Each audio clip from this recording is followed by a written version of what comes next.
กำแพงเมืองสูงตระหง่านเสียดฟ้าสร้างจากหินสีดำทมิฬตั้งขวางกั้นระหว่างความป่าเถื่อนของโลกภายนอกกับความเจริญรุ่งเรืองภายในบนกำแพงนั้นธงทิวสีขาวปักลายนกกระเรียนสีทองโบกสะบัดไปตามแรงลมดูสง่างามและศักดิ์สิทธิ์นี่คือเมืองประตูเหล็กป้อมปราการด่านหน้าของอาณาจักรมนุษย์และเป็นเมืองท่าที่สำคัญที่สุดในแถบชายแดนท่ามกลางฝูงชนที่ต่อแถวรอเข้าเมืองทั้งพ่อค้าเกวียนสินค้าและชาวบ้านที่แต่งตัวสะอาดสะอ้านร่างหนึ่งที่เดินแยกตัวออกมาจากถนนสายหลักดึงดูดสายตาของทุกคนให้หันมามองด้วยความหวาดระแวงชายหนุ่มร่างสูงใหญ่สวมเสื้อคลุมที่เย็บหยาบๆจากหนังเสือสีดำลายพาดกลอนผิวหนังกร้านแดดกร้านลมผมยาวสีดำสนิทถูกมัดรวบไว้อย่างลวกๆที่กลางหลังสะพายห่อผ้าขนาดยักษ์ที่มีรูปร่างคล้ายดาบแต่ดูเถอะทะและหนักอึ้งเกินกว่าจะเป็นอาวุธปกติหยางหยุดยืนหน้าประตูเมืองดวงตาสีดำสนิทกวาดมองป้ายชื่อเมืองด้วยแววตาเรียบเฉยแต่จมูกของเขากลับขยับฟุดฟิตเล็กน้อยกลิ่นธูปกลิ่นดอกไม้แต่ทำไมข้างใต้กลิ่นพวกนี้ถึงมีกลิ่นคาวเลือดที่เหม็นเน่าขนาดนี้กลิ่นนี้คนทั่วไปไม่ได้กลิ่นแต่สำหรับผู้ที่มีกายาพยัคฆ์ทมิฬและผ่านการดื่มเลือดอสูรมาแล้วมันชัดเจนเหมือนมีซากศพหมกอยู่ใต้พรมเช็ดเท้าหยุดเสียงตะโกนของทหารยามหน้าประตูดังขึ้นหอกยาวสองเล่มไขว้ขวางทางหยางทหารยามมองสำรวจหยางตั้งแต่หัวจดเท้าด้วยสายตาดูถูกเจ้าขนปานี่เมืองประตูเหล็กไม่ใช่ที่ให้ขอทานหรือพวกคนเถื่อนเข้ามาเดินเพ่นพ่านกลับเข้าป่าไปซะผู้คนรอบข้างเริ่มซุบซิบและมองหยางด้วยความรังเกียจบางคนเอามือปิดจมูกราวกับเขาส่งกลิ่นเหม็นหยางไม่ตอบโต้ด้วยวาจาเขาเพียงแค่เลิกคิ้วขึ้นเล็กน้อยแล้วล้วงมือเข้าไปในอกเสื้อหยิบเหรียญเงินก้อนโตที่ยึดมาจากศิษย์สำนักเซียนในป่าเมื่อหลายวันก่อนดีดมันขึ้นกลางอากาศวิ่งมับเหรียญเงินหมุนคว้างและตกลงในมือของทหารยามอย่างแม่งยำข้ามาขายของไม่ได้มาขอทานอย่างเอ่ยเสียงเรียบพอข้าผ่านทางไหมทหารยามตาโตเมื่อเห็นก้อนเงินมันรีบเก็บเข้ากระเป๋าทันทีท่าทีเปลี่ยนจากหน้ามือเป็นหลังมือ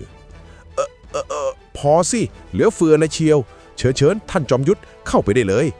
หยางเดินผ่านประตูเมืองเข้าไปโดยไม่หันกลับไปมองทิ้งให้ทหารยามก้มหัวปลกๆไล่หลังภายในกำแพงเมืองบรรยากาศช่างแตกต่างจากภายนอกอย่างสิ้นเชิงถนนหนทางปูด้วยอิฐเรียบกริบบ้านเรือนร้านค้าปลูกสร้างอย่างเป็นระเบียบผู้คนเดินขวักไขว่ด้วยใบหน้ายิ้มแย้มแจ่มใส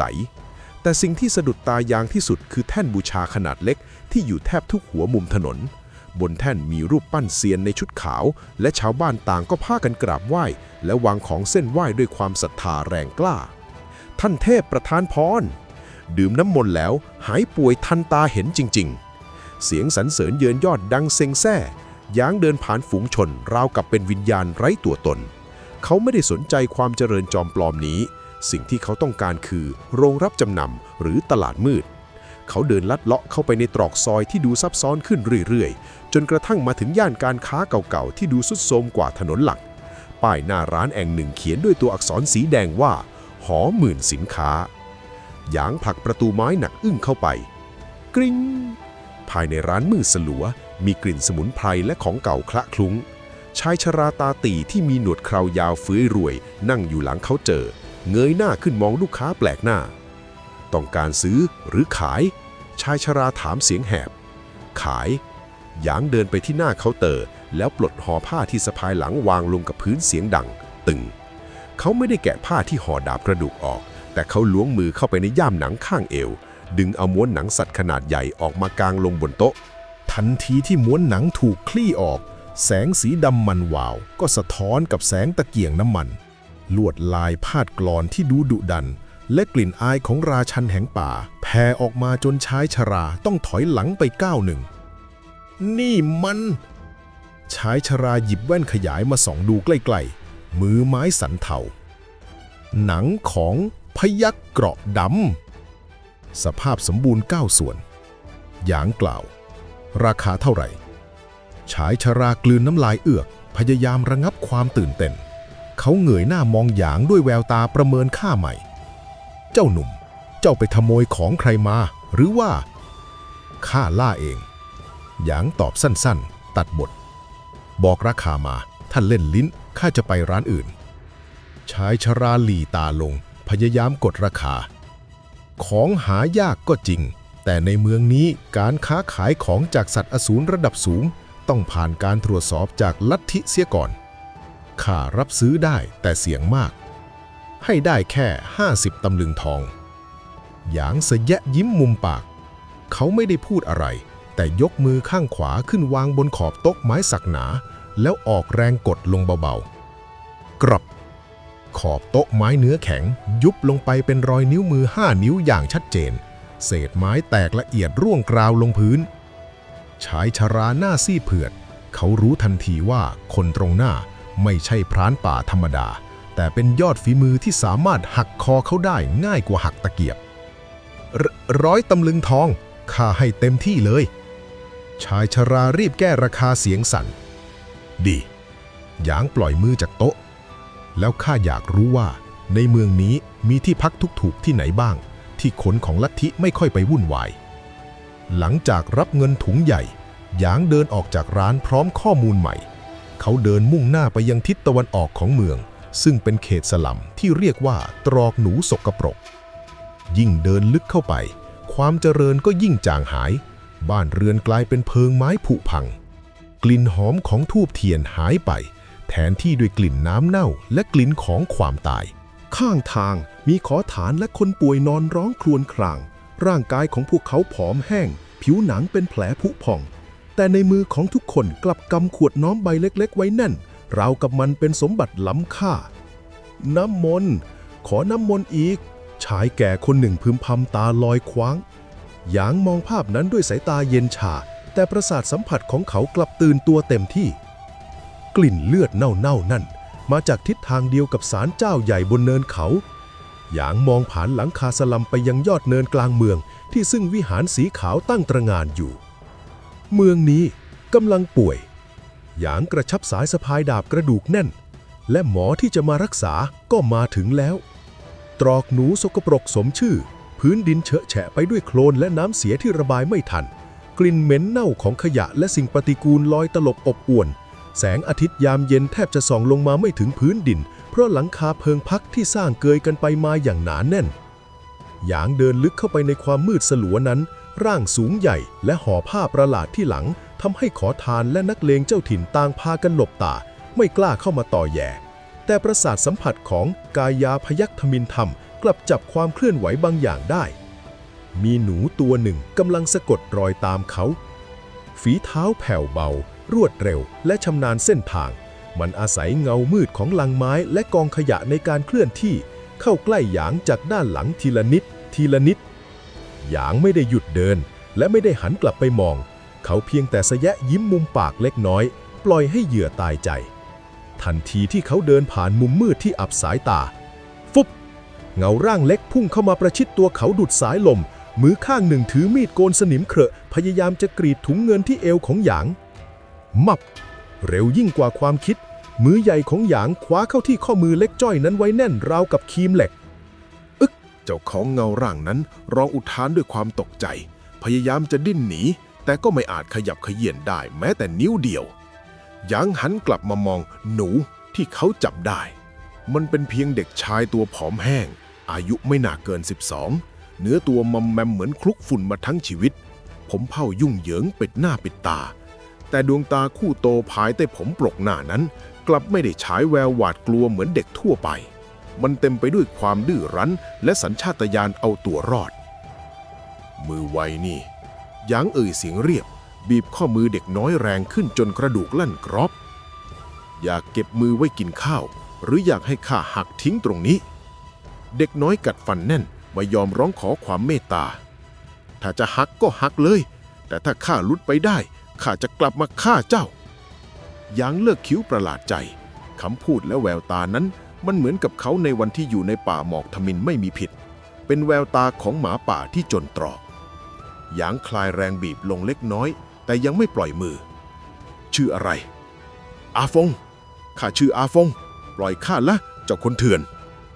เจ้าตามข้ามาตั้งแต่ร้านขายของเก่าต้องการเงินหรือข้าต้องการเงินไปไถ่ตัวพี่สาวอาฟงตะโกนใส่หน้าพวกหมาบ้าลัทธิเซียนขาวจับนางไปพวกมันบอกว่าจะพานางไปรับใช้เทพเจ้าแต่ข้ารู้ว่ามันโกหกคำว่าลัทธิเซียนขาวกระตุกความสนใจของหยางเขาจ้องตาอาฟงเขม็งเจ้ารู้อะไรอาฟงหยุดดิ้นหอบหายใจแรงข้าเห็นข้าแอบดูพวกมันขนศพออกมาจากประตูหลังของวิหารตอนกลางคืนศพพวกนั้นแห่งกรังเหมือนถูกสูบเลือดจนหมดตัวพี่สาวข้าเพิ่งถูกจับไปเมื่อเช้าข้าต้องรีบเอาเงินไปติดสินบนยามหน้าประตูศพแห้งกรังถูกสูบเลือดอย่างพึมพำข้อมูลนี้ตรงกับข้อสันนิษฐานของเขากลิ่นข่าวเลือดที่เขาได้กลิ่นในเมืองนี้ไม่ใช่แค่การฆ่าแกล้งกันธรรมดาแต่มันมีกลิ่นอายของวิชามารหรือไม่ก็อสูรที่กินเลือดเป็นอาหารหยางปล่อยมืออาฟงเด็กน้อยรีบกระโดดถอยหลังไปตั้งหลักหนวดข้อมือที่แดงช้ำแต่ตายังจ้องหยางไม่วางตาหยางล้วงมือเข้าไปในถุงเงินหยิบเหรียญทองออกมา1 เหรียญมูลค่าของมันมากพอจะซื้อบ้านในสลัมนี้ได้ทั้งหลังเขาดีดเหรียญนั้นไปทางอาฟงรับไว้ด้วยความงงมือสั่นเทาเจ้าให้ข้าจริงเหรอข้าจ้างเจ้าข้าต้องการที่พักที่เงียบที่สุดและข้าต้องการข้อมูลทุกอย่างเกี่ยวกับบ่อน้ำหรือทางลับที่พวกลัทธิใช้ขนศพถ้าเจ้าทำงานดีเงินแค่นี้เป็นแค่เศษเงินอาฟงกำเหรียญทองแน่นน้ำตาแห่งความหวังคลอเบาได้ข้ารู้จักทุกซอกทุกมุมในเมืองนี้ตามเข้ามาเด็กน้อยรีบวิ่งนำทางพาหยางหลัดเลาะไปตามตรอกซอกซอยที่ซับซ้อนผ่านบ้านเรือนที่ผุพังจนกระทั่งมาถึงโกดังร้างท้ายซอยที่ติดกับคลองน้ำเสียที่นี่แหละไม่มีใครกล้าเข้ามาเพราะมีข่าวลือว่ามีผีสิงแต่จริงๆคือข้าปล่อยข่าวเองไว้ใช้เป็นที่ซ่อนตัวหยางพยักหน้าพอใจเขาเดินเข้าไปสำรวจภายในโกดังมันกว้างขวางและมิดชิดพอให้เขาปรุงยาได้โดยไม่มีใครเห็นเอาละเล่าเรื่องพี่สาวเจ้ามาให้ละเอียดหยางวางห่อผ้าลงนั่งลงบนลังไม้อาฟงเริ่มเล่าด้วยน้ำเสียงสั่นเครือว่าพี่สาวของเขาอาหลิงเป็นหญิงสาวหน้าตาดีจึงถูกเพ่งเล้งจากผู้คุมกฎของลัทธิ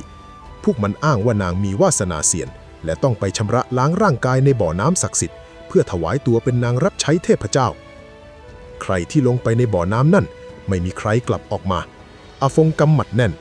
ชาวบ้านเชื่อว่าพวกเขาได้ขึ้นสวรรค์แต่ข้าเห็นพวกมันโยนเสื้อผ้าเปื้อนเลือดทิ้งในเตาเผาขยะปั้งทันใดนั้นประตูโกดังก็ถูกถีบเปิดออกชายชะกัน3 คนในชุดเครื่องแบบสีขาวของลัทธิเซียนขาว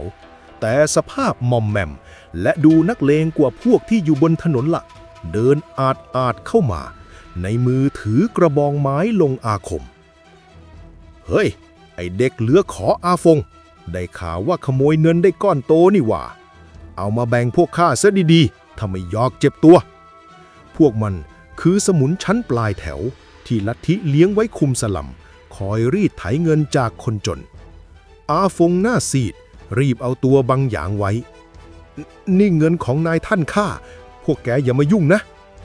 นายท่านหัวหน้ากลุ่มมองข้ามหัวอาฟงไปเห็นหยางที่นั่งนิ่งอยู่บนหลังไม้มันหัวเราะเยาะฮ่ามีคนคุ้มกะลาหัวซะด้วยหน้าตาไม่คุ้นนี่หว่าเด็ดไหมแล้ววะมันเดินเข้ามาหาหยางเอาไม้กระบองเคาะไหล่หยางเบาๆเอ้ยไอ้หน้าบากรู้ไหมว่าที่นี่ทินใครจ่ายค่าคุ้มครองมาซะดีๆแล้วข้าจะปล่อยมับหยางจับไม้กระบองนั้นแน่นเขาเงยหน้าขึ้นมองมันด้วยแววตาที่ว่างเปล่าจนหน้าขนลุกทินใครข้าไม่สนแต่ตอนนี้ข้ากำลังหงุดหงิดกรอบหยางบีบไม้กระบองลงอาคมจนแตกละเอียดคามือเศษไม้ปลิวว่อนบาดหน้าพวกนักเลงจนเลือดสิบเฮ้ยพวกมันตกใจถอยหลังกรูดแกเป็นใครหยางลุกขึ้นยืนเต็มความสูงเงาร่างทะมึนทาบทับพวกมันจนมิดหวีเขาไม่ได้ชักดาบที่หลังแต่คว้าคอเสื้อของหัวหน้ากลุ่มแล้วยกตัวมันลอยขึ้นเหนือพื้นด้วยมือข้างเดียวกลับไปบอกนายของพวกแก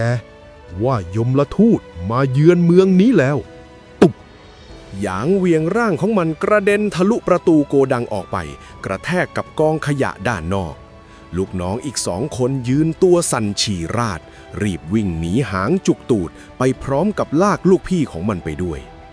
อาฟงมองภาพนั้นด้วยความตะลึงงันเขาไม่เคยเห็นใครจัดการพวกนักเลงลัทธิได้ง่ายดายขนาดนี้มาก่อน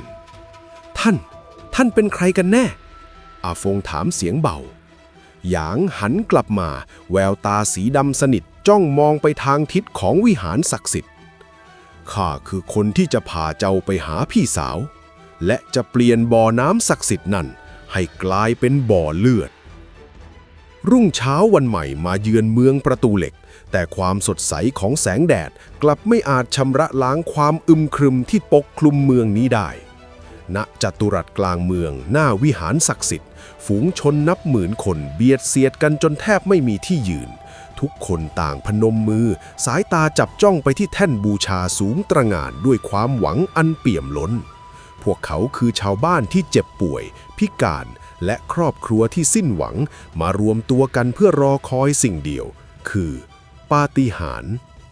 หยางยืนปะปนอยู่ในฝูงชนที่ขอบจัตุรัสเขาใช้ผ้าคลุมเก่าๆปิดบังใบหน้าและดาบกระดูกที่หลังข้างกายมีอาฟงที่พยายามเขย่งเท้าดูเหตุการณ์ด้วยความกระวนกระวายวันนี้ท่านเจ้าลัทธิไบหยุนจะออกมาแจกน้ำมนต์ด้วยตัวเองชาวบ้านคนหนึ่งพูดด้วยเสียงสั่นเครือข้าได้ยินมาว่าใครได้ดื่มโรคร้ายจะหายเป็นปลิดทิ้งใช่หลานชายข้าขาหักมา10 ปีดื่มไปขวดเดียวรุ่งเช้าลุกขึ้นเตะปี๊บดังปั้งเสียงสรรเสริญดังเส่งแซ่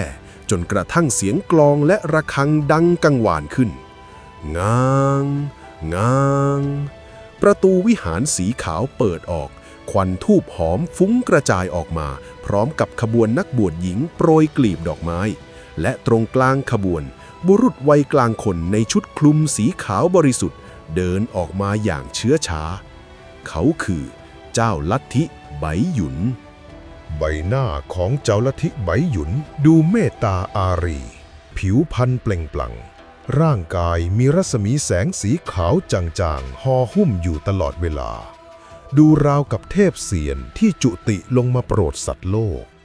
ท่านเทพมาโปรดแล้วฝูงชนก้มกราบกรานจนฝุ่นตลบหยางหลี่ตามองรัศมีนั่นด้วยแววตาดูแคลนแค่เคล็ดวิชาเกราะแสงพลางตาระดับต่ำใช้หลอกคนธรรมดาได้แต่หลอกข้าไม่ได้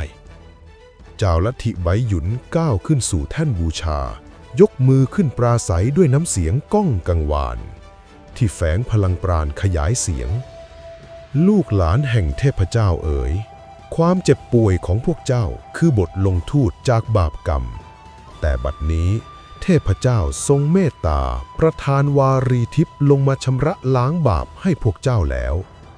ผู้ช่วยนำชายชราคนหนึ่งที่ป่วยเป็นโรคเรื้อนจนผิวหนังเน่าเฟะขึ้นมาบนเวทีชายชราตัวสั่นเทาด้วยความกลัวและอับอายดื่มเสียแล้วเจ้าจะเกิดใหม่ไบหยุนยื่นถ้วยทองคำที่บรรจุน้ำใสๆให้ชายชราดื่มเข้าไปด้วยมือสั่นเทาทันทีที่น้ำไหลลงคอร่างกายของเขาก็เกร็งกระตุกฝูงชนกลั้นหายใจรอคอยผลลัพธ์ผ่านไปเพียง3 ลมหายใจชายชราก็เงยหน้าขึ้นแววตาที่เคยขุ่นมัวกลับเบิกโพลงเขาลูบคลำใบหน้าตัวเองแล้วตะโกนลั่นไม่เจ็บข้าไม่เจ็บแล้วอาการคันหายไปหมดแล้วเขาฉีกเสื้อออกเผยให้เห็นแผลผุพองที่แม้จะยังไม่หายสนิทแต่เลือดหนองที่เคยไหลเยิ้มกลับแห้งสนิทลงตันตาเห็นชายชรากระโดดโลดเต้นไปรอบเวทีราวกับคนบ้าปาฏิหาริย์ปาฏิหาริย์เสียงโห่ร้องดังกึกก้องจัตุรัสผู้คนแย่งกันยื่นมือยื่นขันเพื่อขอน้ำมนต์วิเศษนั้นอาฟงมองภาพนั้นด้วยความสับสนมันรักษาได้จริงเหรอท่านถ้ามันดีขนาดนั้นทำไมพี่สาวข้าถึงไม่กลับมาอย่างไม่ตอบแต่เขาจมูกฟุดฟิตสูดดมกลิ่นที่ลอยมาจากถ้วยทองคำบนเวทีประสาทสัมผัสของนักปรุงยาและสัญชาตญาณอสูรทำงานประสานกันแยกแยะส่วนประกอบในอากาศกลิ่นหอมหวานเอียนๆของดอกฝิ่นมาร สมุนไพรที่มีฤทธิ์กดประสาทและสร้างภาพหลอนหยางวิเคราะห์ในใจ กลิ่นฉุนของน้ำมันศพเพื่อให้เสพติดและกลิ่นสุดท้ายที่ซ่อนอยู่ลึกที่สุดกลิ่นที่ทำให้เลือดในกายหยางเดือดพล่านเลือดอสูรหยางสยะยิ้มเย็นเยือกมันไม่ได้รักษามันแค่ใช้ยาชาและสารกระตุ้นจากเลือดอสูรทำให้ร่างกายตื่นตัวและลืมความเจ็บปวดชั่วคราวแต่แลกมาด้วยการเผาผลาญพลังชีวิตที่เหลืออยู่อย่างรวดเร็วคนพวกนั้นกำลังเอายาพิษกรอกปากตัวเองขณะที่เจ้าลัทธิกำลังแจกจ่ายขวดน้ำมนต์เล็กๆให้ฝูงชนความโกลาหลก็เกิดขึ้นผู้คนเหยียบกันตายเพื่อแย่งชิงยาวิเศษข้าขอขวดหนึ่งหยางใช้จังหวะชุลมุนแทรกตัวเข้าไปอย่างรวดเร็วดุจงูเลื้อยมือฉกขวดน้ำมนต์มาจากถาดของนักบวชหญิงโดยที่นางไม่ทันรู้ตัวแล้วถอยฉากออกมาหยางเปิดจุกขวดออกเทน้ำใสๆลงบนปลายนิ้วแล้วแตะที่ลิ้นเพียงนิดเดียวซ่าความรู้สึกชาหนึบแล่นพล่านไปที่ปลายลิ้นตามด้วยความร้อนวูบวาบที่ทำให้หัวใจเต้นเร็วผิดปกติเลือดอสูรธาตุไม้มีฤทธิ์ฟื้นฟูแต่แฝงพิษกัดกร่อนหยางถมน้ำลายทิ้งแต่มันเจือจางมากเจือจางจนแทบไม่มีผลกับข้าแต่มันมาจากไหนทันใดนั้นสายตาของหยางก็เหลือบไปเห็นบางอย่างที่ผิดปกติที่ด้านหลังเวทีมีกลุ่มชายชะกันกำลังขนถังไม้ขนาดใหญ่เข้าไปในวิหารกลิ่นที่โชยออกมาจากถังพวกนั้นคือกลิ่นเลือดอสูรที่เข้มข้นกว่าในขวดน้ำมนต์นับร้อยเท่าและที่สำคัญมีกลิ่นของมนุษย์ปะปนอยู่ด้วยอาฟงหยางเรียกเด็กน้อยเสียงต่ำเจ้าบอกว่าพี่สาวเจ้าถูกจับไปเมื่อเช้าใช่ไหมใช่ทำไมหรือท่านข้าได้กลิ่นนางหยางมองไปที่ถังไม้พวกนั้นและกลิ่นของคนอีกร้อยลอยออกมาจากใต้ดินของวิหารนั่นอาฟงตาเบิกว่างจะวิ่งพุ่งเข้าไปพี่หญิงหยางคว้าคอเสื้ออาฟงไว้แน่นอย่าเพิ่งไปตายเข้าไปตอนนี้เจ้าก็เป็นได้แค่ศพเพิ่มอีกศพแล้วจะให้ทำยังไงท่านบอกจะช่วยนางอาฟงดิ้นรนทั้งน้ำตาข้าจะช่วยหยางดึงอาฟงกลับเข้ามาในตรอกมืดแววตาสีดำสนิทจ้องมองวิหารสีขาวด้วยความอำมหิตแต่วิธีของข้าไม่ใช่การเดินเข้าไปขอดีๆหยางชูขวดน้ำมนต์ในมือขึ้นก่อนจะบีบมันจนแตกละเอียดคามือน้ำมนต์ศักดิ์สิทธิ์ไหลรินสู่พื้นดินสกปรกน้ำมนต์พวกนี้ผสมเลือดอสูรแสดงว่าข้างใต้นั่นต้องมีตัวแม่ที่ผลิตเลือดพวกนี้อยู่หยางกล่าวเสียงเย็นและมันคงหิวโซถึงต้องใช้มนุษย์เป็นอาหารคืนนี้เราจะลงไปหามันหยางหันหลังเดินกลับโกดังโดยมีอาฟงเดินตามด้วยความหวังและความแค้นแผนการลอบเข้าถ้ำเสือได้ถูกวางไว้ในหัวของนักล่าแล้วปาฏิหาริย์จอมปลอมกำลังจะถูกฉีกหน้ากากด้วยคมดาบกระดูกมารรัตติการมาเยือนเมืองประตูเหล็กแสงไฟจากโคมแดงตามบ้านเรือนและหอคณิกาส่องสว่างสร้างภาพมายาแห่งความรื่นเริงกลบเกลื่อนความเน่าเฟกที่ซ่อนอยู่ทางนี้ท่านหยางระวังหัวด้วยอาฟงกระซิบเสียงเบาพาหยางมุดผ่านท่อระบายน้ำเก่าที่แห้งขอดใต้กำแพงเมืองชั้นในกลิ่นอับชื้นและหนูตัวเท่าแขนวิ่งผ่านเท้าไปมาไม่ได้ทำให้หยางสะทกสะท้านตลาดมืดอยู่ใต้โรงฆ่าสัตว์เก่าอาฟงอธิบายขณะปีนบันไดลิงขึ้นสู่พื้นดินเบื้องบนที่นั่นมีคนชื่อเสียจูเป็นพ่อค้าทาสรายใหญ่ที่สุดข้าเคยเห็นคนของลัทธิเซียนขาวมาติดต่อรับสินค้าจากมันบ่อยๆหยางพยักหน้าเขาปัดฝุ่นออกจากไหล่แววตาคมกริบกวาดมองไปรอบๆพวกเขาโผล่ขึ้นมาในตรอกหลังโรงฆ่าสัตว์เสียงร้องของหมูและวัวที่กำลังถูกเชือดดังระงมกลบเสียงกรีดร้องของมนุษย์ที่อาจจะดังลอดออกมาจากห้องลับรออยู่ตรงนี้หยางสั่งอาฟงถ้ามีใครหนีออกมาขัดขามันซะหยางโยนมิดสั้นเล่มหนึ่งให้อาฟงเด็กน้อยรับไว้อย่างเก้เก้กังแต่พยักหน้ามุ่งมั่นหยางเดินอาดไปที่ประตูเหล็กบานใหญ่หน้าโรงฆ่าสัตว์ชายชะกันร่างยักษ์2 คนยืนเฝ้าอยู่พวกมันเปลือยท่อนบนโชว์กล้ามเนื้อเป็นมัดในมือถือมีดปังตอเปื้อนเลือดหยุด ที่นี่ไม่ใช่ที่เดินเล่นของ เปรี้ยง ยังไม่ทันสิ้นเสียงคำราม มัดของหยางก็พุ่งกระแทกเข้าที่ลิ้นปี่ของยามคนแรก ร่างยักษ์ปลิวไปกระแทกประตูเหล็กจนบานพับหลุด เสียงดังสนั่นหวั่นไหวยามอีกคนเงื้อมีดปังตอจะฟันสวน แต่หยางเพียงแค่เบี่ยงตัวหลบเล็กน้อย แล้วใช้สันมือกระแทกเข้าที่ลูกกระเดือกยามคนที่สองสุดลงกุมคอตาเหลือกโปนหายใจไม่ออกหยางถีบประตูเหล็กที่พังยับเยินให้เปิดออกแล้วก้าวเท้าเข้าไปข้างในบรรยากาศภายในเต็มไปด้วยกลิ่นคาวเลือดที่รุนแรงกว่าข้างนอกนับ10 เท่าแต่มิใช่เลือดสัตว์กลางโถงโรงฆ่าสัตว์มีกรงเหล็กขนาดใหญ่เรียงรายอยู่ภายในกรงอัดแน่นไปด้วยมนุษย์ทั้งชายหญิงและเด็กสภาพของพวกเขามอมแมมและหวาดกลัวที่โต๊ะทำงานกลางห้องชายอ้วนพุงพลุยหัวล้านกำลังนั่งนับเงินกองโตอย่างมีความสุขเขาคือเสียจูเฮ้ยใครวะกล้าบุกรุกถิ่นข้าไอ้พวกยามหน้าประโตไปมุดหัวอยู่ไหนหมดหยางเดินข้ามกองเลือดสัตว์บนพื้นตรงดิ่งไปหาเสียจูข้ามาถามหาคนผู้หญิงที่ชื่ออาหลิงพี่สาวของเด็กขอทานอาฟงนางอยู่ที่ไหนเสียจูชะงักไปครู่หนึ่งก่อนจะสะแยะยิ้มโฉชั่วอ๋อนางหนูหน้าตาจิ้มลิ้มนั่นเหรอ มาช้าไปแล้วไอ้หนุ่มข้าเพิ่งส่งนางไปขึ้นสวรรค์กับท่านผู้คุ้มกฎเมื่อตอนหัวค่ำนี่เองขึ้นสวรรค์หยางเลิกคิ้ว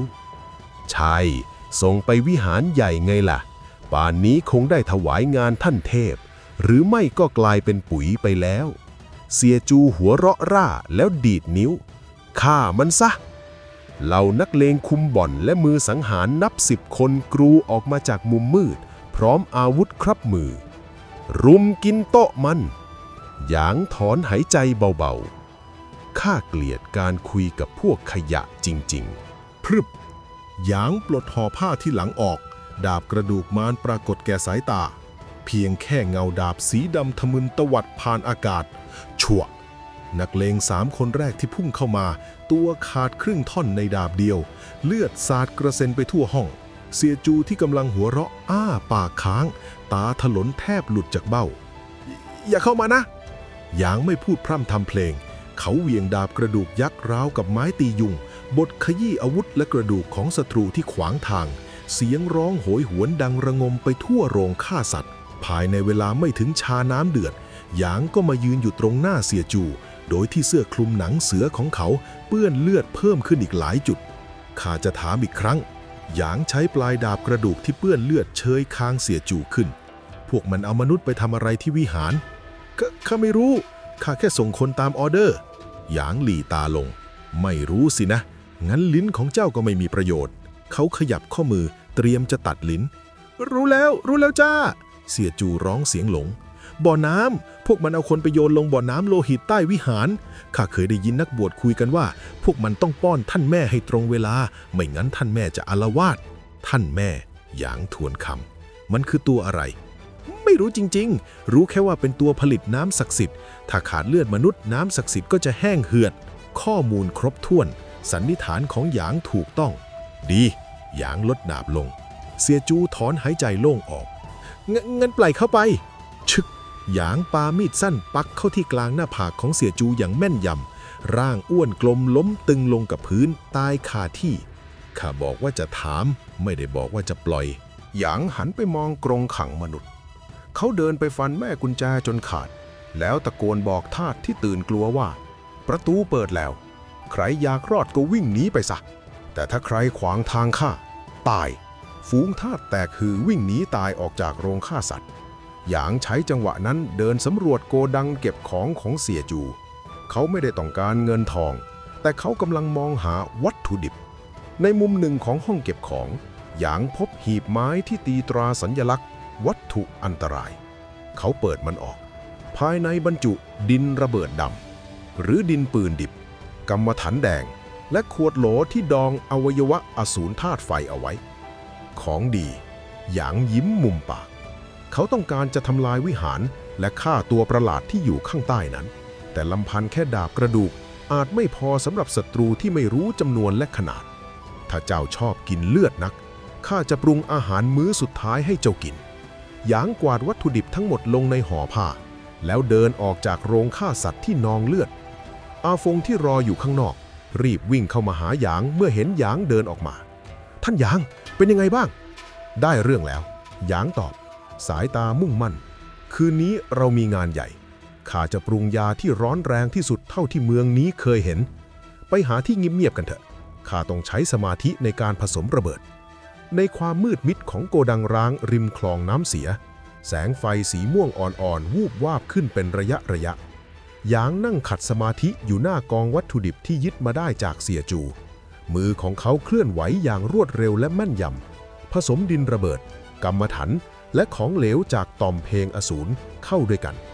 กลิ่นฉุนของสารเคมีตลบอบอวนแต่สิ่งที่ทำให้ระเบิดชุดนี้พิเศษไม่ใช่ส่วนผสมทั่วไปหยางหยิบมีดสั้นกรีดฝ่ามือตัวเองปล่อยให้เลือดสีแดงเข้มที่มีพลังหยางร้อนแรงหยดลงไปผสมในส่วนผสมชาเสียงเหมือนน้ำหยดลงบนกระทะร้อนควันสีขาวลอยขึ้นมาส่วนผสมทั้งหมดจับตัวกันเป็นก้อนสีแดงอมแรงส่งอายร้อนระอุออกมาแม้จะยังไม่ได้ฉุดฉนวนระเบิดเพลิงโลหิตหยางพึมพำไฟธรรมดาเผาปีศาจไม่ตายแต่ถ้าเป็นไฟที่เลี้ยงด้วยเลือดอสูรมันจะเผาจนกว่าเชื้อจะหมดเขาปั้นมันเป็นก้อนกลมขนาดเท่าลูกส้ม10 กว่าลูกเก็บใส่ย่ามอย่างระมัดระวังแล้วหันไปพยักหน้าให้อาฟงที่นั่งเฝ้าอยู่ด้วยตาปรือว่าไปกันได้แล้วก่อนที่ฟ้าจะสางวิหารลัทธิเซียนขาวในยามวิกาลดูเงียบสงบและศักดิ์สิทธิ์แต่ภายใต้ความสงบนั้นมีเวรยามเดินตรวจตราอย่างหนาแน่นโดยเฉพาะหลังจากข่าวการถล่มโรงฆ่าสัตว์แพร่สะพัดออกไปทางนี้ท่านหยางอาฟงกระซิบพาหยางลัดเลาะไปทางด้านหลังวิหารซึ่งเป็นหน้าผาสูงชันที่ใช้ทิ้งขยะตรงนี้มีท่อระบายของเสียข้าเคยเห็นพวกมันเทเลือดสัตว์ลงมาที่นี่หยางมองท่อหินขนาดใหญ่ที่มีตะแกรงเหล็กปิดอยู่กลิ่นคาวเลือดเหม็นเน่าโชยออกมาจนแสบจมูก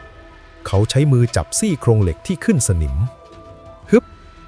ด้วยพละกำลังของกายาพยัคฆ์ทมิฬหยางกระชากตะแกรงเหล็กหลุดออกมาทั้งแผงอย่างง่ายดายเขาโยนมันทิ้งไปข้างทางแล้วมุดเข้าไปในท่อที่มืดมิดอาฟงรีบคลานตามเข้าไปติดทางเดินในท่อลาดลงสู่ใต้ดินลึกขึ้นเรื่อยๆผืนท่อลื่นไปด้วยตะไคร่และคราบเลือดเก่าๆยิ่งเดินลึกความชื้นและความเย็นก็ยิ่งเกาะกุมกระดูกจนกระทั่งแสงสว่างจากคบเพลิงปรากฏขึ้นที่ปลายท่อหยางส่งสัญญาณให้อาฟงหยุดเขาโผล่หน้าออกไปดูพบว่าปลายท่อเชื่อมต่อกับระเบียงทางเดินหินเหนือห้องโถงใต้ดินขนาดใหญ่ภาพที่เห็นเบื้องล่างทำให้อาฟงที่แอบมองตามถึงกับเอามือปิดปากเพื่อกลั้นเสียงร้องมันคือโรงงานผลิตนรกห้องโถงกว้างขวางเต็มไปด้วยกรงขังมนุษย์นับร้อยกรงผู้คนที่ถูกจับมานอนระเกะระกายอย่างไร้เรี่ยวแรงบางคนผอมโซจนเห็นกระดูกบางคนมีสายยางเจาะที่แขนเพื่อรีดเลือดหยดลงในรางหินนั่นพี่สาวข้าอาฟงชี้ไปที่กรงหนึ่งใกล้ๆหญิงสาววัยรุ่นหน้าตาซีดเซียวในชุดนักบวชฝึกหัดกำลังนอนหลับไหลไม่ได้สติเงียบก่อนหยางกดหัวอาฟงลงดูข้างล่างนั่นสายตาของหยางไม่ได้โฟกัสที่กรงขังแต่เขาจ้องมองไปยังใจกลางของห้องโถงมีบ่อน้ำขนาดมหึมาอยู่ตรงกลางแต่ในบ่อไม่ได้มีน้ำมันเต็มไปด้วยเลือดสดๆที่ไหลมารวมกันจากรางทั่วห้องและสิ่งที่แช่อยู่ในบ่อเลือดนั้นคือสิ่งมีชีวิตที่น่าประพรึงผัวที่สุดรากไม้สีด่างฉานขนาดมหึมานับ10 เส้นคดตัวไปมาราวกับงูยักษ์ผิวของรากไม้นั้นกึ่งโปร่งใสมองเห็นของเหลวสีแดงสูบฉีดอยู่ภายในมันเต้นตุบตามจังหวะหัวใจปลายรากแต่ละเส้นเจาะเข้าไปในซากศพของมนุษย์ที่ถูกโยนลงไปในบ่อเลือดดูดกลืนเลือดเนื้อจนศพแห้งกรังในพริบตา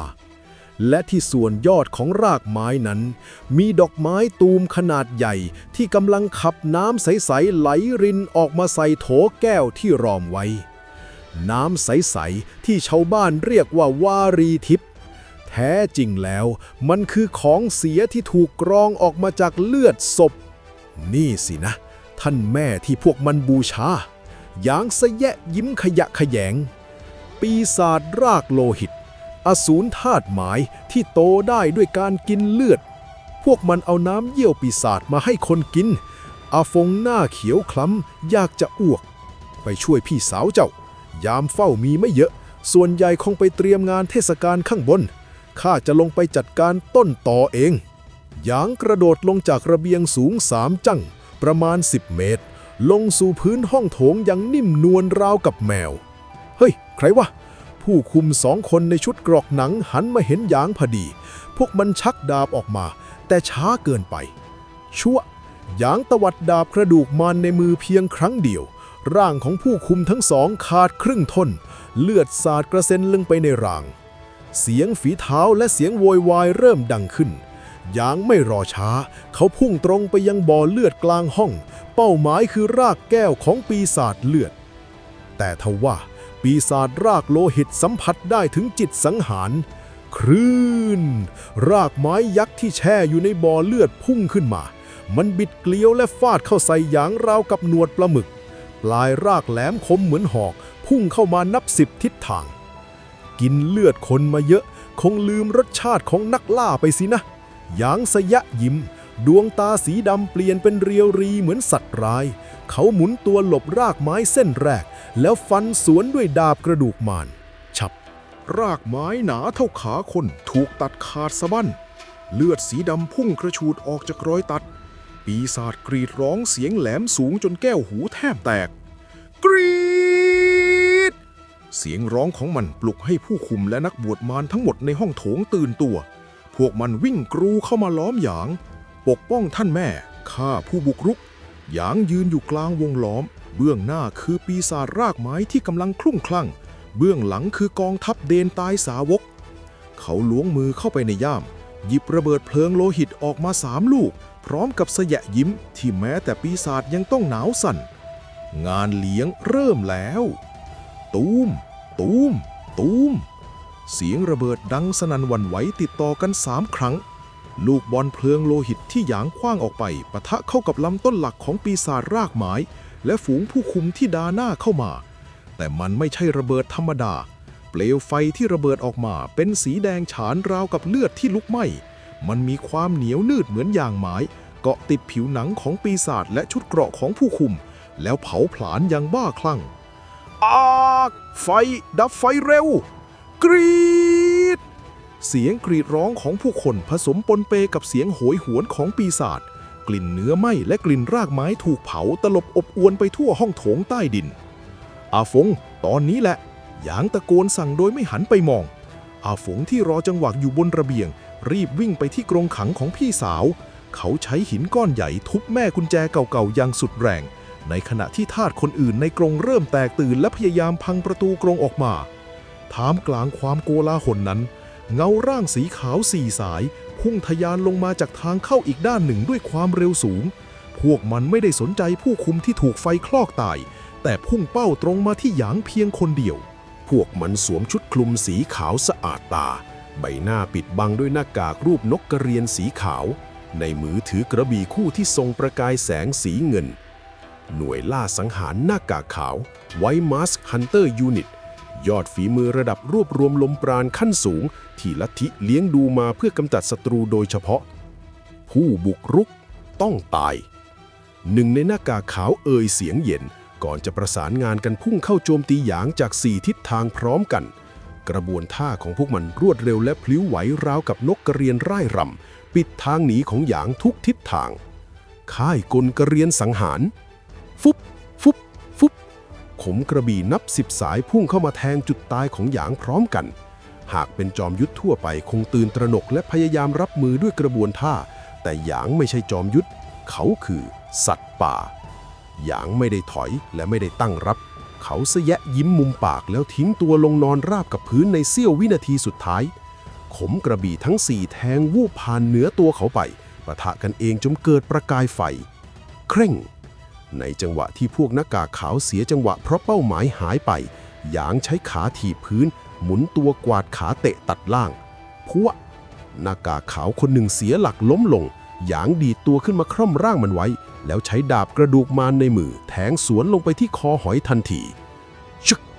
ดาบกระดูกที่หนักอึ้งและคมกริบเจาะทะลุเกราะปราณและลำคอของมันจนปักตรึงติดกับพื้นหินเลือดสีแดงฉานพุ่งกระฉูดใส่หน้ากากขาวจนย้อมเป็นสีแดงหยางกระชากดาบออกอย่างเลือดเย็นเจ้าปีศาจหน้ากากขาวอีก3 คนโกรธจัดพลิกตัวกลับมาฟันกระบี่ใส่หลังของหยางไม่ได้หันกลับไปมองแต่เขาเหวี่ยงดาบกระดูกยักษ์ไปด้านหลังเป็นวงกว้างเปรี้ยงด้วยพละกำลังของกายาพยัคฆ์ทมิฬดาบกระดูกปะทะกับกระบี่เหล็กกล้าทั้ง3 เล่ม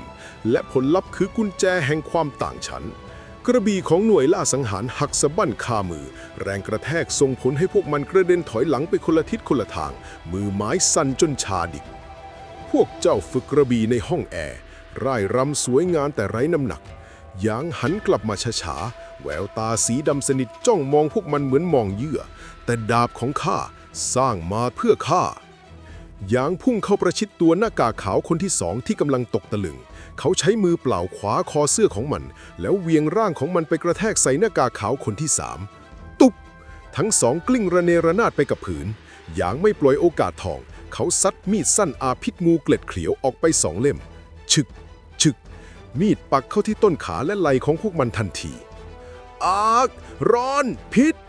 เสียงร้องโหยหวนดังขึ้นเมื่อพิษกัดกร่อนเริ่มทำงานเนื้อรอบปากแผลเริ่มละลายและทรงกลิ่นเหม็นเน่าพวกมันดิ้นพลาดยังทรมานหมดสภาพการต่อสู้ในพริบตาเหลือหน้ากากขาวคนสุดท้ายหัวหน้าหน่วย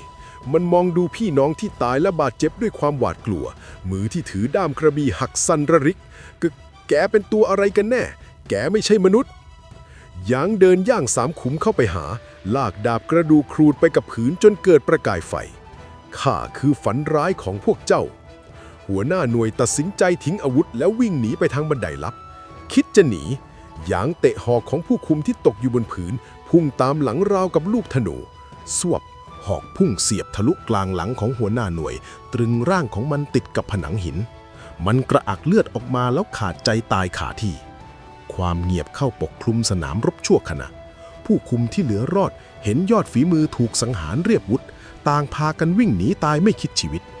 หยางหันไปมองทางอาฟงเด็กน้อยพึ่งพยุงร่างไร้สติของพี่สาวออกมาจากกรงได้สำเร็จทาสคนอื่นๆก็เริ่มทยอยหนีออกมารีบไปหยางตะโกนบอกพาพวกเขาออกไปทางท่อระบายน้ำข้าจะถ่วงเวลาไอ้ตัวนี้ไว้หยางหันกลับไปเผชิญหน้ากับปีศาจรากโลหิตที่ตอนนี้สลัดไฟหลุดไปได้บางส่วนแล้วมันกำลังโกรธจัดรากไม้ขนาดมหึมานับ10 เส้นชูชันขึ้นกลางอากาศเตรียมจะฟาดลงมาบดขยี้มดปลวกตัวจ้อยนี้เจ้าคงหิวสินะหยางหยิบระเบิดเพลิงโลหิตที่เหลืออีก5 ลูกออกมากินนี่เข้าไปสิเขาไม่ได้ขว้างระเบิดใส่ลำต้นแต่วิ่งพุ่งสวนเข้าไปหาบ่อเลือดกระโดดหลบรากไม้ที่ฟาดลงมาแล้วยัดระเบิดทั้งกำมือลงไปในรอยแผลที่เขาฟันไว้เมื่อครู่ตูมระเบิดทำงานจากภายในลำต้นปีศาจรากไม้ตัวสั่นสะท้านของเหลวสีแดงและเศษเนื้อไม้ระเบิดกระจายมันกรีดร้องด้วยความเจ็บปวดแสนสาหัสและหดตัวกลับลงไปในบ่อเลือดเพื่อรักษาตัวแรงระเบิดทำให้เพดานห้องโถงเริ่มร้าวและมีหินร่วงลงมาแค่นี้คงทำให้แกสงบไปได้สักพักหยางปาดเลือดที่กระเด็นมาเปื้อนหน้าแล้วรีบวิ่งตามอาฟงออกไปทางท่อระบายน้ำก่อนที่ถ้ำจะถล่มลงมาคืนนี้เป็นเพียงการอุ่นเครื่องงานฉลองที่แท้จริงจะเริ่มขึ้นในคืนพรุ่งนี้ที่ลานพิธีเบื้องบนรุ่งสางมาเยือนอีกคราแต่สำหรับ3 ชีวิตที่ซ่อนตัวอยู่ในท่อระบายน้ำทิ้งใต้เมืองเก่าแสงสว่างดูเหมือนจะยังมาไม่ถึงพี่หญิงตื่นสิเสียงเรียกของอาฟงสั่นเครือเขากอดร่างพี่สาวที่นอนตัวสั่นเทาอยู่บนกองผ้าเก่าๆอาหลิงหญิงสาววัย16 ปีใบหน้าซีดเผือดราวกับกระดาษริมฝีปากแห้งแตกร่างกายผอมโซจนเห็นกระดูกไหปลาร้านางไม่ได้แค่หมดสติแต่ใต้ผิวหนังบริเวณลำคอและแขนของนางมีเส้นเลือดสีเขียวคล้ำปูดโป่นขึ้นมาและมันกำลังขยับช้าๆราวกับมีหนอนชอนชัยอยู่ข้างในหยางนั่งขัดสมาธิอยู่ก้างกองไฟเล็กๆที่จุดจากเศษไม้แห้งเขาเช็ดเลือดออกจากดาบกระดูกมารอย่างใจเย็น ก่อนจะหันมามองอาหลิงนางถูกป้อนน้ำเลี้ยงปีศาจมานานเกินไปรากฝอยของปีศาจรากโลหิตเริ่มช้อนชัยเข้าไปในเส้นเลือดนางแล้วมันกำลังดูดพลังชีวิตนางไปเลี้ยงตัวแม่ท่านช่วยนางได้ไหมอาฟงหันมาถามทั้งน้ำตาท่านเป็นหมอปรุงยาไม่ใช่เหรอหยางลุกขึ้นเดินมาจับข้อมืออาหลิงตรวจชีพจรฆ่าคนเก่งกว่ารักษาคนแต่กรณีนี้มีทางเดียวที่จะช่วยนางและคนอื่นๆที่ติดเชื้อนี้ได้ดวงตาของหยางหรี่ลงต้องฆ่าตัวแม่ให้ตายสนิทเมื่อตัวแม่ตายรากฝอยพวกนี้จะแห้งเหี่ยวและสลายไปเองแต่เมื่อคืนระเบิดของท่านทำมันตายไม่สนิทเหรออาฟงถามแค่บาดเจ็บปีศาจธาตุไม้มีความทนทานสูงมากตราบใดที่รากแก้วยังอยู่มันจะฟื้นตัวได้และคืนนี้ในงานเทศกาลมันจะกินเลือดครั้งใหญ่เพื่อรักษาตัวเองหยางเดินกลับไปที่กองวัตถุดิบที่เหลืออยู่เขาเทเลือดของพวกหน้ากากขาวที่เขาแอบรองเก็บใส่ขวดน้ำเต่ามาตอนที่สังหารหน่วยล่าสังหารหน้ากากขาวลงในหม้อดินใบเก่าเลือดของพวกหน้ากากขาวมีพลังปราณบริสุทธิ์เข้มข้นกว่าคนทั่วไปหยางเริ่มลงมือปรุงยาขนานใหม่ครั้งนี้เขาไม่ได้ทำระเบิดลูกเล็กๆแบบเมื่อคืนแต่เขากำลังปรุงเชื้อเพลิงเหลวเขาเทกรรมฐานแดงน้ำมันดินและดีงูเกล็ดเขียวที่เหลือจากภาคหนึ่งลงไปเคี่ยวรวมกันกลิ่นของมันเหมือนฉุนรุนแรงจนอาฟงต้องเอามือปิดจมูกของเหลวในหม้อเดือดพล่านเปลี่ยนจากสีดำเป็นสีแดงเพลิงที่ดูหนืดเหนียวมันส่งไอร้อนระอุออกมาจนอากาศรอบหม้อบิดเบี้ยวนี่คือโอสถเพลิงผลาญมารหยางอธิบายมันไม่ใช่ยารักษาแต่เป็นยาพิษสำหรับเผาทำลายรากไม้โดยเฉพาะมันจะเกาะติดลามเลียและเผาไหม้ลงไปถึงรากแก้วแม้น้ำก็ดับไม่ได้หยางเทของเหลวร้อนระอุนั้นใส่ลงในไหสุราเปล่าๆ3 ใบแล้วปิดผนึกด้วยผ้าชุบน้ำมันเขาหันมาหาอาฟงแววตาจริงจังเจ้าอยากช่วยพี่สาวเจ้าไหมข้ายอมทำทุกอย่างอาฟงตอบโดยไม่ลังเลแววตาเด็กน้อยแข็งกร้าวขึ้นดีหยางยื่นไหใบเล็กที่สุดให้อาฟงคืนนี้ในงานเทศกาลหน้ากากเลือดคนทั้งเมืองจะไปรวมตัวกันที่ลานหน้าวิหารทหารยามจะไปดูแลความเรียบร้อยที่นั่นส่วนทางเข้าออกอื่นๆจะหลวมเขาต้องการให้เจ้าแฝงตัวเข้าไปนำไหใบนี้ไปวางไว้ที่เสาค้ำยันทิศใต้ของวิหารส่วนอีก2 ใบข้าจะจัดการทางทิศเหนือและตะวันออกเองทำไมต้องเสาค้ำยันอาฟงสงสัยเพราะใต้เสาค้ำยันทั้ง4 ทิศคือจุดที่รากของปีศาจแผ่ขยายออกไปเพื่อดูดซับพลังจากปัทภีเราจะวางเพลิงเผามันจากรากฐานเปลี่ยนวิหารศักดิ์สิทธิ์ให้กลายเป็นเตาเผาขนาดยักษ์ถ้าเราทำสำเร็จพี่สาวเจ้าจะรอดแต่ถ้าพลาดเราทุกคนตายอาฟงกอดไหระเบิดไว้แน่นข้าจะไม่พลาดตะวันคล้อยต่ำลงเสียงกลองงานเทศกาลเริ่มดังแว่วมาจากใจกลางเมืองเทศกาลหน้ากากเลือด Blood Mass Festival งานฉลองประจำปีที่ยิ่งใหญ่ที่สุดของลัทธิเสียนขาวผู้คนจะสวมหน้ากากสีแดงเป็นการบูชาเทพเจ้าและในคืนนี้เจ้าลัทธิไบหยุนประกาศว่าจะมีการอัญเชิญเทพลงมาประทับร่างเพื่อปัดเป่าสิ่งชั่วร้ายซึ่งความจริงคือข้ออ้างในการกลบเกลื่อนเรื่องคุกใต้ดินแตกหยางยืนขึ้นสวมเสื้อคลุมยาวทับชุดหลังเสือเพื่อพรางตัวแล้วหยิบหน้ากากยักษ์ที่ทำจากเปลือกไม้ขึ้นมาสวมปิดบังใบหน้าไปกันเถอะเสียงทุ้มต่ำของหยางดังลอดออกมาจากใต้หน้ากากดาบกระดูกมารที่สะพายหลังดูเหมือนเงาแห่งความตายที่พร้อมจะกลืนกินทุกสรรพสิ่งคืนนี้เมืองประตูเหล็กจะต้องจารึกชื่อของข้า2 ร่าง1 ใหญ่1 เล็กแยกย้ายกันหายลับไปในเงามืดมุ่งหน้าสู่เวทีการแสดงครั้งสุดท้ายที่จะตัดสินชะตาของเมืองทั้งเมืองเสียงกลองหนังมนุษย์ดังกึกก้องไปทั่วทั้งเมืองประตูเหล็กตุ้มตุ้มตุ้มจังหวะของมันหนักหน่วงและชวนให้หัวใจเต้นแรงผิดปกติคบเพลิงนับหมื่นดวงถูกจุดขึ้นรอบวิหารศักดิ์สิทธิ์ย้อมท้องฟ้ายามราตรีให้เป็นสีแดงฉานราวกับทะเลเลือดผู้คนนับแสนสวมหน้ากากสีแดงที่วาดลวดลายสยะยิ้มเบียดเสียดกันอยู่ที่ลานกว้าง พวกเขาร่ายรำและส่งเสียงร้องฮือหาด้วยอาการคลุ้มคลั่งราวกับตกอยู่ในภวังค์สะกดชิดหยางในชุดคลุมยาวและหน้ากากไม้เปลือกเดินแทรกตัวผ่านฝูงชนสายตาคมกริบกวาดมองไปรอบๆกลิ่นอายปีศาจเข้มจนแทบสำลักหยางคิดในใจ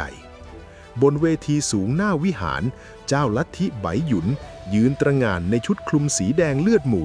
เปลี่ยนจากสีขาวปกติสำหรับพิธีนี้ด้านหลังของเขามีเสาหินขนาดใหญ่ที่ถูกล่ามไว้ด้วยเครื่องสังเวยพวกเขาคือชาวบ้านที่ถูกคัดเลือก5 คนถูกมัดปากและมัดมือสภาพสลึมสลือเหมือนโดนยาวิเศษกรอกปากพี่น้องผู้ศรัทธาไปหยุนตวาดก้องผ่านพลังปราณคืนนี้เทพเจ้ากระหายไม่ใช่กระหายเลือดแต่กระหายถึงบาปของพวกเจ้าเราจะส่งตัวแทนบาปทั้ง5นี้ลงไปชำระล้างเพื่อให้เมืองของเราบริสุทธิ์บูชาบูชาบูชาฝูงชนโห่ร้องรับบ้าคลั่งหยางอาศัยจังหวะที่ทุกคนจดจ้องไปที่เวทีลัดเลาะเข้าไปที่มุมอับด้านทิศเหนือของวิหารเขาหยิบไหสุราบรรจุโอสถเพลิงเผามารออกมาวางมันลงที่โคนเสาไม้สักทองขนาดมหึมาที่ค้ำยันโครงสร้างวิหารเขาจุดไฟที่สายชนวนซึ่งทำจากเชือกชุบน้ำมันผสมกรรมฐานมันจะไหม้อย่างช้าๆให้เวลาเขาประมาณครึ่งก้านถูก1. จุดหยางพึมพำแล้วรีบเคลื่อนที่ไปยังทิศตะวันออกในขณะเดียวกันที่ทิศใต้อาฝงตัวน้อยในชุดมอซอที่ขโมยหน้ากากมาใส่พยายามมุดผ่านขาของผู้คนเข้าไปถึงโคนเสาทหารยาม2 คนยืนเฝ้าอยู่ไกลๆแต่พวกมันมัวแต่เงยหน้าดูพิธีกรรมอาฟงใจเต้นโครมครามมือสั่นทวาขณะวางไหระเบิดลงในพุ่มไม้ประดับข้างเสาเพื่อพี่หญิงเพื่อพี่หญิงอาฟงจุดไฟที่สายชนวนเปลวไฟลุกพรึบขึ้นเล็กน้อยอาฟงรีบก้มตัวต่ำแล้วคลานหนีออกมาอย่างสุดชีวิตบนเวทีเจ้าลัทธิไบหยุนชูกริดทองคำขึ้นเหนือหัวจงเปิดประตูสู่สวรรค์ชั้นดาวดึงพื้นเวทีตรงกลางค่อยๆเลื่อนเปิดออกเผยให้เห็นหลุมดำมืดที่มีเสียงลมหายใจคลืดคลาดดังลอดออกมากลิ่นเหม็นเน่าของปีศาจรากไม้โชยขึ้นมาแตะจมูกไบหยุนเดินเข้าไปหาเหยื่อรายแรกหญิงสาวท้องแก่เจ้าจะเป็นคนแรกที่ได้ไปรับใช้ท่านเทพเขาเงื้อกริดขึ้นเตรียมจะตัดเชือกเพื่อถีบนางลงหลุมท่านใดนั้นตู้มเสียงระเบิดดังสนั่นหวั่นไหวมาจากทิศใต้ตามด้วยทิศเหนือและทิศตะวันออกแทบจะพร้อมกันเปลวไฟสีแดงเลือดพุ่งวาบขึ้นสูงเสียดผามันไม่ใช่ไฟธรรมดาที่ลุกไหม้แล้วดับไปแต่มันคือเพลิงผลาญมารที่มีความเหนียวนืดมันเกาะติดเสาไม้สักและกำแพงหินลามเลียขึ้นไปอย่างรวดเร็วราวกับในชีวิตเกิดอะไรขึ้นไฟไหม้เทพเจ้าพิโรธแล้วสูงชนแตกตื่นโกลาหลเหยียบกันหนีตายอลหม่านทหารยามพยายามจะเอาน้ำมาสาดดับไฟแต่ยิ่งสาดไฟกลับยิ่งลุกโชนรุนแรงกว่าเดิมเพราะน้ำมันในตัวยาบ้าเอ้ยใครมันกล้าไปหยุนหน้าถอดสีตะโกนสั่งลูกน้องรีบดับไฟอย่าให้ลามไปถึงห้องใต้ดินแต่สายไปแล้วโครงสร้างวิหารที่ถูกไฟกัดกร่อนเริ่มส่งเสียงลั่นเปรี้ยเปรี้ยท่ามกลางทะเลเพลิงและความวุ่นวายนั้นประตูวิหารบานใหญ่ที่กำลังลุกไหม้ถูกถีบจนพังคลื่นลงมาโครมเงาร่างหนึ่งก้าวเดินออกมาจากกองเพลิงเปลวไฟสีแดงฉานเต้นระบำอยู่รอบตัวเขาแต่กลับทำอันตรายเขาไม่ได้เพราะกายาพยัคฆ์ทมิฬทนความร้อนได้ระดับหนึ่งหยางถอดหน้ากากไม้โยนทิ้งลงในกองไฟเผยให้เห็นใบหน้าที่เรียบเฉยและดวงตาที่อำมหิตยิ่งกว่าปีศาจมือขวาของเขาลากดาบกระดูกมารครูดมากับพื้นหินจนเกิดประกายไฟแลบแปลปราบเสียงดาบขูดหินดังบาดหูกลบเสียงกรีดร้องของผู้คนเขาเดินตรงดิ่งไปที่หน้าเวทีเงยหน้ามองเจ้าลัทธิไปหยุนที่ยืนตัวสั่นอยู่ข้างบนข้าไม่ได้มาบูชาเทพหยางเอ่ยเสียงเย็นที่ดังก้องกังวานเขาชี้ปลายดาบกระดูกมารขึ้นไปที่หน้าอกของไปหยุนแต่ข้ามาเผารังหนูเปลวเพลิงสีแดงเลือดหมูจากโอสถเพลิงผลาญมารลุกลามไปทั่วโครงสร้างวิหารอย่างรวดเร็วความร้อนระอุ ทำให้เสาหินแตกร้าวและคานไม้หักโค่นลงมา เสียงกรีดร้องของฝูงชนที่หนีตายดังระงมไปทั่วลานพิธี เจ้าลัทธิไบหยุนยืนอยู่บนเวทีที่กำลังสั่นคลอน ใบหน้าที่เคยเปี่ยมเมตตาบัดนี้บิดเบี้ยวด้วยความโกรธเกรี้ยวและหวาดกลัว เขาชี้คริสทองคำมาที่หยางมือสั่นระริก เจ้าปีศาจเจ้ากล้าทำลายพิธีศักดิ์สิทธิ์ทหารฆ่ามันเดี๋ยวนี้ หน่วยล่าสังหารหน้ากากขาวที่เหลือรอดและทหารยามนับ10 คนพุ่งเข้าหาหยางจากทุกทิศทาง เข้ามาหยางคำรามลั่นเวียงดาบกระดูกมารเป็นวงกว้างแรงลมจากการเวียงดาบพัดเปลวไฟให้แหวกออกตุ้มทหาร3 คนแรกที่เข้าถึงตัวถูกดาบกระดูกยักษ์ฟาดจนตัวขาดครึ่งท่อนในดาบเดียวเลือดสาดกระเซ็นไปทั่วย้อมชุดหนังเสือของหยางให้แดงฉานยิ่งขึ้นหยางไม่ได้หยุดแค่นั้นเขาพุ่งทะยานผ่านกองไฟราวกับลูกกระสุนปืนใหญ่เข้าประชิดตัวหน่วยล่าสังหารใช้สันดาบกระแทกอกคนหนึ่งจนกระดูกซี่โครงยุบแล้วหมุนตัวเตะกานคออีกคนจนคอหักหมุนรอบความโหดเหี้ยมและพละกำลังที่เหนือมนุษย์ของหยางทำให้ทหารที่เหลือเริ่มลังเลและก้าวถอยหลังด้วยความหวาดกลัวให้พวกไร้ประโยชน์ไบหยุนสบถ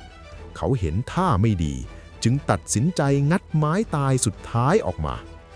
เขากรีดฝ่ามือตัวเองด้วยกริดแล้วประทับฝ่ามือเลือดลงบนพื้นเวทีพร้อมร่ายคาถาเสียงดังลั่นท่านแม่ตื่นเถิดอาหารของท่านอยู่ตรงหน้าแล้วคลื่นแผ่นดินสั่นสะเทือนเลื่อนลั่นยิ่งกว่าแผ่นดินไหวรอยแตกออกเป็นทางยาวกลางเวทีทันใดนั้นก็รากไม้สีเลือดขนาดมหึมานับ10 เส้นก็พุ่งทะลุพื้นคอนกรีตขึ้นมามันเกี่ยวพันรัดร่างของทหารยามและชาวบ้านที่หนีไม่ทันยกตัวลอยขึ้นกลางอากาศแล้วเสียบปลายรากแหลมคมเข้าไปในร่างเหยื่อดูดเลือดจนแห้งกรังในพริบตากรีซเสียงกรีดร้องแหลมสูงดังออกมาจากรอยแยกพร้อมกับร่างต้นของปีศาจรากโลหิตที่โผล่หัวขึ้นมามันคือดอกไม้ปีศาจขนาดยักษ์ที่มีกลีบเหมือนเนื้อสดๆและตรงกลางมีปากที่เต็มไปด้วยเขี้ยวนั่นมันตัวอะไรปีศาจเทพเจ้าเป็นปีศาจชาวบ้านที่ยังหนีไม่พ้นต่างหยุดยืนตัวแข็งทื่อความศรัทธาที่พวกเขามีพังทลายลงในวินาทีนั้นภาพตรงหน้าไม่ใช่เทพผู้เมตตาแต่เป็นอสุรกายที่กำลังกินคนไปหยุนยืนอยู่บนรากไม้เส้นหนึ่งที่ชูเขาขึ้นสูงเขาหัวเราะอย่างบ้าคลั่ง ใช่แล้วนี่แหละคือเทพเจ้าที่แท้จริงผู้มอบชีวิตและผู้กลืนกินชีวิตพวกเจ้าโง่เองที่หลงเชื่อไปหยุนชี้มือมาที่หยางท่านแม่ฆ่ามันกินเลือดมันซะเลือดของมันหอมหวานกว่าใครปีศาจรากโลหิตหันดอกไม้ยักษ์มาทางหยางรากไม้นับ10 เส้นพุ่งเข้าโจมตีพร้อมกันราวกับหอกยักษ์ฟุบฟุบฟุบหยางกระโดดหลบไปมาอย่างคล่องแคล่วท่ามกลางดงรากไม้เขาใช้ดาบกระดูกปัดป้องและฟันสวนฉับฉับรากไม้ที่ถูกฟันขาดสะบั้นเลือดสีดำพุ่งกระฉูดแต่รากใหม่ก็งอกออกมาแทนที่อย่างรวดเร็วฝืนตัวเร็วมากหยางกัดฟันต้องเล่นงานที่หัวใจหยางเลือบไปเห็นปมรากแก้วสีแดงสดที่เต้นตุบๆอยู่ตรงโคนดอกไม้ใต้เท้าของไปหยุนนั่นคือจุดตาย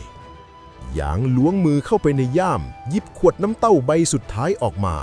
ภายในบรรจุโอสถเพลิงผลาญมารสูตรเข้มข้นที่ผสมเลือดของเขาเองลงไปด้วยอยากกินเลือดข้านักใช่ไหมหยางพุ่งตัวสวนทางรากไม้ที่พุ่งเข้ามาเขาไม่ได้หลบแต่ใช้ไหล่กระแทกแหวกทางเข้าไปยอมให้รากไม้เส้นหนึ่งเฉี่ยวแขนจนเลือดสาด ชึกหยางกระโดดลอยตัวขึ้นไปเหยียบบนรากไม้แล้ววิ่งไต่ขึ้นไปหาไปหยุนด้วยความเร็วสูงแกไปหยุนตกใจรีบซัดพลังปราณใส่แต่หยางใช้ดาบกระดูกปัดทิ้งอย่างง่ายดายเมื่อถึงระยะประชิดหยางไม่ได้ฟันไปหยุนแต่เขาฟันฉับเข้าที่โคนดอกไม้ที่เป็นปมรากแก้วจนเกิดแผลลึกกินนี่ซะหยางคว้างขวดน้ำเต้าอัดเข้าไปในแผลนั้นแล้วใช้ดาบตอกซ้ำจนขวดแตกละเอียดข้ามือเพลงน้ำยาสีแดงเพลิงไหลซึมเข้าสู่ระบบหมุนเวียนของปีศาจทันทีกรีสปีศาจรากโลหิตดิ้นพร่านด้วยความทรมานแสนสาหัสโอสถเพลิงผลาญมารเริ่มเผาไหม้จากภายในเส้นเลือดของมันปูดโปนและระเบิดออกเป็นไฟลุกท่วมความเจ็บปวดทำให้มันคลุ้มคลั่งมันต้องการพลังงานมันต้องการอาหารคุณภาพสูงเพื่อมาซ่อมแซมตัวเองด่วนที่สุดและอาหารที่ใกล้ปากที่สุดก็คือเจ้าลัทธิไปหยุนที่ยืนอยู่บนหัวมัน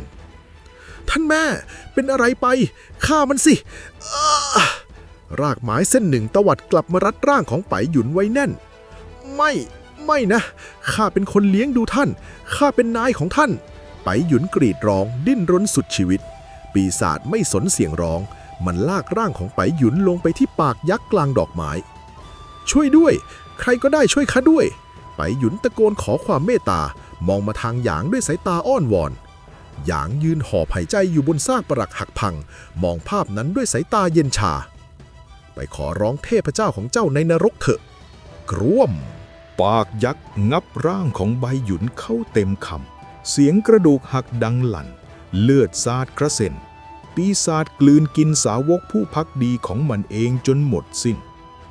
แต่เลือดของใบหยุนไม่อาจดับไฟในตัวมันได้เพราะเลือดของหยางที่ผสมในระเบิดนั้นมีพลังทำลายล้างที่รุนแรงเกินเยียวยาร่างของปีศาจรากโลหิตค่อยๆลุกไหม้เป็นจุ่นเปลวไฟสีแดงฉานเผาพลาญทั้งศาลเจ้าทั้งปีศาจและความศรัทธาจอมปลอมจนมอดไหม้หยางยืนมองกองเพลิงที่สูงเสียดฟ้าท่ามกลางสายตาของชาวบ้านนับแสนที่มองดูเหตุการณ์ด้วยความตะลึงงันความจริงถูกเปิดโปงแล้วด้วยเลือดและไฟแสงตะวันยามเช้าสาดส่องลงมายังซากปรักหักพังของวิหารศักดิ์สิทธิ์ที่บัดนี้เหลือเพียงเท่าฐานกลิ่นไหม้ของไม้และซากเนื้อยังคงลอยอ้อยอิ่งอยู่ในอากาศชาวบ้านเมืองประตูเหล็กนับแสนคนยังคงจับกลุ่มกันอยู่รอบๆซากวิหารพวกเขาไม่ได้กราบไหว้ด้วยความศรัทธาอีกต่อไปแต่ยืนมองด้วยความว่างเปล่าสับสนและโกรธแค้นเมื่อฤทธิ์ยาเสพติดเริ่มหมดลงความจริงที่ว่าพวกเขากราบไหว้ปีศาจกินคนมาตลอดหลายปีทำให้หลายคนร้องไห้โฮบ้างก็กลด่าสาปแช่งซากศพของใบหยุนท่ามกลางกองขี้เถ้าที่ยังระอุร่างสูงใหญ่ในชุดหนังเสือเดินย่ำเท้าเข้าไปที่ใจกลางหลุมลึกซึ่งเคยเป็นที่อยู่ของปีศาจรากโลหิตหยางใช้ปลายดาบกระดูกมารเคลียร์กองถ่านสีดำออกเผยให้เห็นวัตถุบางอย่างที่ส่องแสงสีเขียวมรกตปนเลือดอยู่ภายใต้ซากศพปีศาจมันคือแก่นอสูรรากโลหิตหรือ Blood Root Demon Core ผลึกขนาดเท่ากำปั้นรูปร่างบิดเบี้ยวเหมือนรากไม้พันกันแต่มันอัดแน่นด้วยพลังงานธาตุไม้และพลังชีวิตมหาศาลที่ปีศาจสังสมมาจากการกินเลือดมนุษย์นับหมื่นของดีหยางก้มลงหยิบมันขึ้นมาแม้มันจะร้อนจัดแต่ผิวหนังของกายาพยัคฆ์ทมิฬก็ทนได้แก่นอสูรธาตุไม้เอาไว้ใช้ปรุงยาฟื้นฟูระดับสูงหรือไม่ก็ใช้ยกระดับเส้นเอ็นให้ยืดหยุ่นเหมือนรากไม้เขาเก็บแก่นอสูรลงในอกเสื้อแล้วเดินหันหลังกลับออกมาจากกองเพลิงฝูงชนแหวกทางให้เขาเป็นช่องกว้างไม่มีใครกล้าสบตาและไม่มีใครกล้าขวางทางมัจจราชผู้ทำลายศรัทธาของพวกเขาที่ประตูเมืองทิศตะวันตกอาฟงยืนรออยู่ข้างเกวียนไม้เก่าๆเล่มหนึ่งบนเกวียนมีร่างของอาหลิงที่นอนหลับอยู่สีหน้าของนางเริ่มมีเลือดฝาดเส้นเลือดสีเขียวคล้ำตามตัวจางหายไปจนเกือบหมดสิ้นเมื่อตัวแม่ตายพิษในร่างเหยื่อก็สลายไปตามคำพูดของหยางท่านหยางอาฟงตะโกนเรียกเมื่อเห็นหยางเดินมาถึงเด็กน้อยรีบวิ่งเข้าไปหาพี่สาวข้าปลอดภัยแล้ว ข้าไม่รู้จะขอบคุณท่านยังไง หยางหยุดเดินมองเด็กน้อยด้วยสายตาเรียบเฉยไม่จำเป็นมันเป็นแค่ผลพลอยได้จากการล่าของข้า ท่านจะไปแล้วเหรอ อาฟงถามเสียงเครือ ให้ข้าไปด้วยเถอะข้าอยากเก่งเหมือนท่านข้าอยากเป็นนักล่าอสูร หยางสายหน้าช้าๆเส้นทางของข้ามีแต่เลือดและความตาย เจ้ายืนอยู่ข้างกองไฟได้แต่เจ้ากระโดดลงไปในไฟไม่ได้แต่ได้ดูแลพี่สาวเจ้าซะหยางล้วงมือเข้าไปในย่ามหยิบถุงผ้าใบใหญ่ที่ยัดแน่นไปด้วยเหรียญทองและเครื่องประดับสมบัติที่ยึดมาจากคลังลับของเสี่ยจูและเจ้าลัทธิโยนใส่อ้อมแขนของอาฟงตุ๊บอาฟงเซถลาเพราะน้ำหนักของถุงนี่มันเงินมหาศาลไปหาเมืองใหม่เริ่มต้นชีวิตใหม่หยางกล่าวเสียงเข้มจะเป็นพ่อค้าเป็นช่างหรืออะไรก็ได้แต่อย่าเป็นคนที่งอมืองอเท้ารอขอความช่วยเหลือจากเทพเจ้าเพราะเทพเจ้าที่แท้จริงไม่เคยฟังคำขอของใครหยางเดินผ่านอาฟงไปมือหนาตบไหล่เด็กน้อยเบาๆเป็นเชิงลาก่อนจะก้าวเดินออกไปนอกประตูเมืองมุ่งหน้าสู่ทุ่งหญ้ากว้างใหญ่ที่ทอดตัวยาวไปสู่ภูเขาสูงเสียดฟ้าในทิศเหนืออาฟงกอดถุงเงินแน่นน้ำตาไหลอาบแก้มมองแผ่นหลังกว้างที่แบกดาบกระดูกยักษ์ค่อยๆห่างออกไปจนลับตาข้าสัญญาข้าจะเข้มแข็งและสักวันข้าจะตอบแทนท่านในยอดเขาเสียดฟ้าที่ตั้งของสำนักกระเรียนขาว1 ใน 7สำนักเซียนพันธมิตรในหอประชุมอันโออาผู้อาวุโสสูงสุดในชุดขาวนั่งอยู่บนบัลลังก์หยกใบหน้าเคร่งเครียดมือข้างหนึ่งกำถ้วยชาจนแหลกละเอียดเจ้าลัทธิไบหยุนตายแล้วสาขาเมืองประตูเหล็กถูกทำลายย่อยยับผู้อาวุโสกล่าวด้วยน้ำเสียงเยือกเย็นที่แฝงจิตสังหารและคนที่ทำคือชายหนุ่มที่ใช้ดาบกระดูกและกินเลือดอสูรมันคือวิชามารนอกรีดศิษย์เอกคนหนึ่งตะโกนเราปล่อยมันไว้ไม่ได้ผู้อาวุโสลุกขึ้นยืนเดินไปที่ระเบียงมองลงไปยังโลกเบื้องล่างออกคำสั่งล่าสังหารฆ่าหัว 5,000 ตำลึงทองไม่ว่าจะจับเป็นหรือจับตายเอาหัวของนักล่าดาบกระดูกมาให้ข้านกพิราบสื่อสารนับร้อยตัวถูกปล่อยออกจากยอดเขาบินกระจายไปทั่วสารทิศนำพาข่าวสารแห่งความตายมุ่งตรงไปยังเส้นทางที่หยางกำลังเดินไปสงครามระหว่างคนกินเลือดกับคนบำเพ็ญเพียรกำลังจะปะทุขึ้นอย่างรุนแรงยิ่งกว่าเดิมจบภาคที่ 2เมืองคนบาปและศาลเจ้าจอมปลอมสรุปสถานะปัจจุบันของหยางพลังกายาพยัคฆมินสมบูรณ์เริ่มมีทักษะการใช้ดาบยักษ์เชี่ยวชาญการปรุงยาระเบิดและยาพิษอาวุธดาบกระดูกมารทำจากกระดูกสันหลังเสือมีดสั้นอาบพิษไอเทมสำคัญแก่นอสูรรากโลหิตธาตุไม้ยังไม่ได้ใช้สูตรปรุงยาโอสถเพลงพลานมารสถานะทางสังคมอาชญากรระดับสูงถูกตั้งค่าหัวโดยสำนักเซียน